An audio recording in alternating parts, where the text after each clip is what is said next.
Imagine being 19 years old, standing in front of the entire world with a golden trophy in your hands, every camera in the room pointed at your face, every analyst calling you the future of football. And deep down, underneath all the noise and the flashing lights and the chanting crowds, something inside you is already breaking. That was Johnny Manziel in December 2012, the kid who made the impossible look routine on a football field, who scrambled out of seemingly certain disaster and turned nothing into touchdowns with the flick of his wrist, who became the first freshman in the history of college football to win the Heisman Trophy, the first ever. And yet, within 3 years of that night, he would be unemployed, blacklisted from the league he dreamed of conquering, and fighting battles far more serious than any linebacker he'd ever faced. This isn't just a story about a football player who wasted his talent. This is a story of a young man who was handed the world before he even understood himself. And what happened when the cameras kept rolling anyway? Imagine being 19 years old, standing in front of the entire world with a golden trophy in your hands,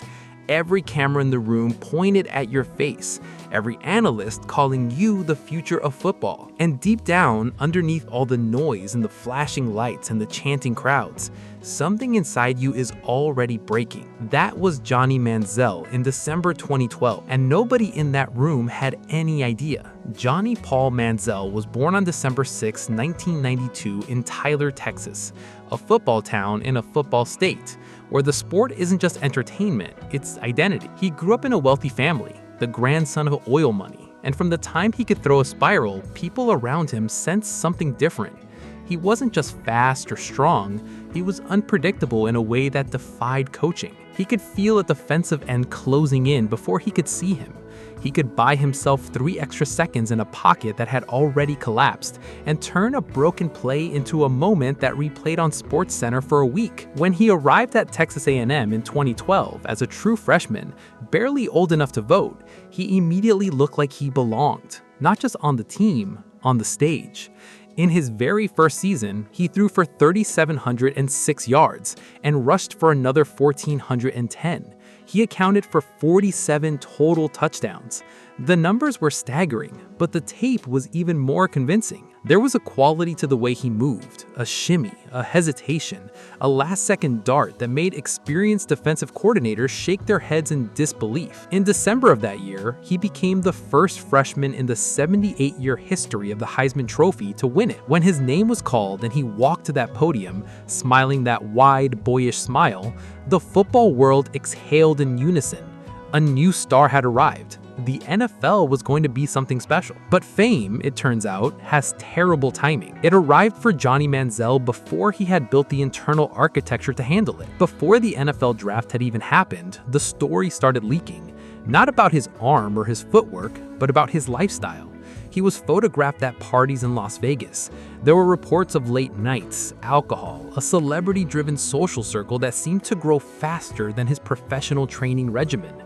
He posed for photos with rappers and athletes far older than him. He reveled in the nickname Johnny Football with an enthusiasm that made scouts quietly nervous. The NFL knew the talent was real. The 2014 draft class knew it too. 21 teams passed on him. But the Browns franchise that had been starving for a quarterback for decades selected him 22nd overall. Browns fans erupted. Finally, they had someone to believe in, someone electric, someone who played with the kind of reckless joy the game was supposed to be about. For a brief, luminous moment, it seemed possible. In his first career NFL start, he looked every bit the player the hype had promised. He was mobile, creative, fearless. Those watching could see the blueprint of something extraordinary. The problem was that what happened off the field was quietly dismantling what was being built on it. In October 2015, just ahead of a crucial game, reports leaked that Manziel had missed a mandatory walkthrough, allegedly because he had been out partying the night before. He was photographed in a disguise at a party in Austin. The Browns, to their credit, stood by him. He entered a rehabilitation facility for substance abuse treatment. Teammates rallied. Coaches expressed belief.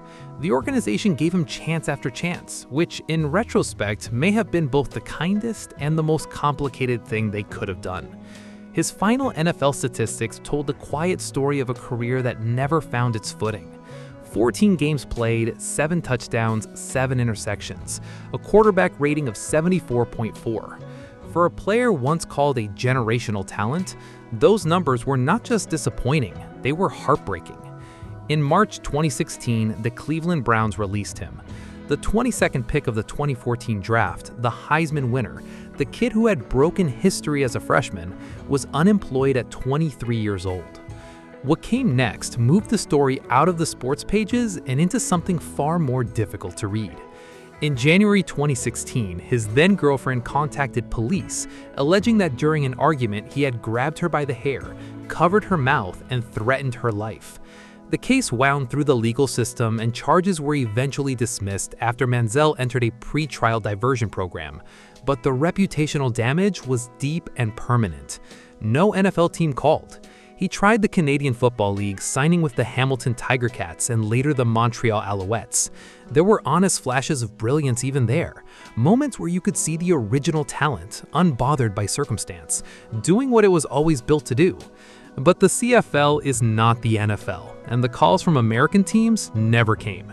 He attempted a comeback with the Alliance of American Football in 2019, signing with the Memphis Express. The league folded 8 weeks into its inaugural season, taking his latest opportunity with it.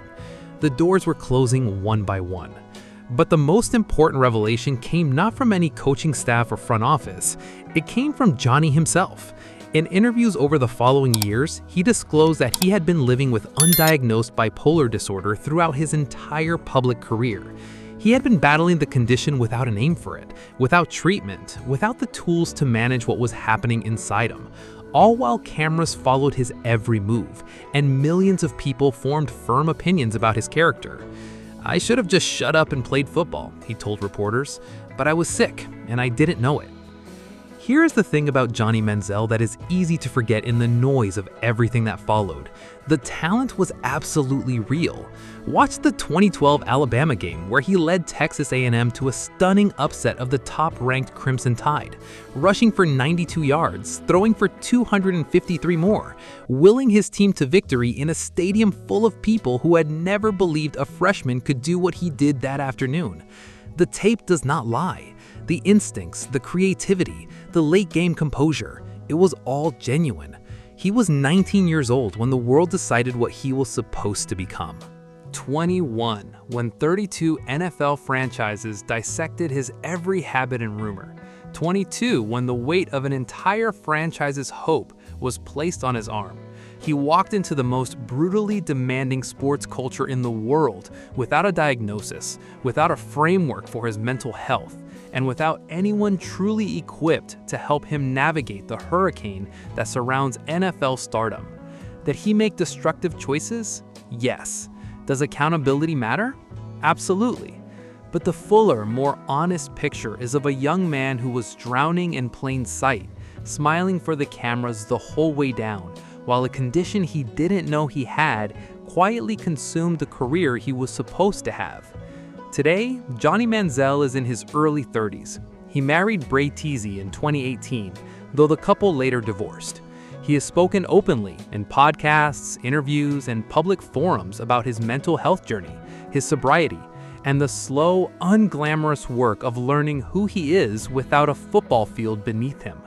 He has pursued business ventures. He has done fan-organized flag football events, where the old instincts still flicker to life, where for a few seconds you can see the teenager from Tyler, Texas, the one who made the impossible look routine, still very much alive inside the man. The NFL door has remained shut. Perhaps it always will. But the conversation around his story has matured in interesting ways. Mental health in professional sports, once a topic spoken about only in whispers, is now openly discussed. Athletes now speak about therapy, about diagnosis, about the psychological toll of life under a spotlight that never turns off. Johnny Manziel, whatever else he is, arrived at that conversation a decade before the culture was ready to have it honestly. The Heisman Trophy still exists with his name on it, first freshman ever, a record that still stands. And somewhere between that podium in New York City and the life he is quietly rebuilding, There is a story that is less about wasted talent and more about what happens when exceptional ability meets unaddressed illness, meets overwhelming fame, meets a culture that had no patience for the complexity of either. Johnny Football, generational talent, human being, and a reminder that the brightest flames sometimes needed someone to protect them, not just watch them burn. Johnny Manziel never got the NFL career the world believed he deserved.